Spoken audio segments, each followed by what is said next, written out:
ন্যায্য ও সম্ভাবনাময় বিশ্বে পছন্দের পরিবার গড়তে প্রয়োজন তারুণ্যের ক্ষমতায়ন প্রতিপাদ্যের আলোকে বিশ্ব জনসংখ্যা দিবস 2025 উপলক্ষে পটুয়াখালীর গলাচিপায় 14 জুলাই বিকেলে উপজেলা পরিষদ হলরুমে উপজেলা পরিবার পরিকল্পনা বিভাগের আয়োজনে আলোচনা সভা অনুষ্ঠিত হয়।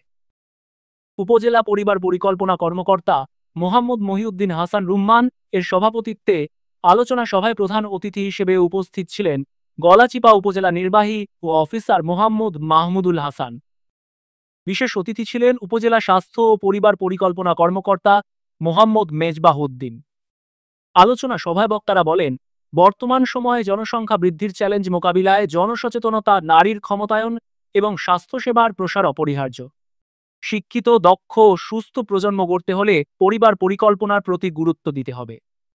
আলোচনা শেষে 5 ক্যাটাগরিতে পুরস্কার প্রদান করা হয়। শ্রেষ্ঠ পরিবার কল্যাণ সহকারী সন্ধ্যা রানী রায়, শ্রেষ্ঠ পরিবার কল্যাণ পরিদর্শিকা খাদিজা আক্তার, শ্রেষ্ঠ পরিবার পরিকল্পনা পরিদর্শক মোহাম্মদ জসিম উদ্দিন, শ্রেষ্ঠ উপসহকারী কমিউনিটি মেডিকেল অফিসার আলামিন খন্দকার, শ্রেষ্ঠ ইউনিয়ন স্বাস্থ্য ও পরিবার কল্যাণ কেন্দ্র ইউনিয়ন স্বাস্থ্য ও পরিবার কল্যাণ কেন্দ্র পানপট্টি।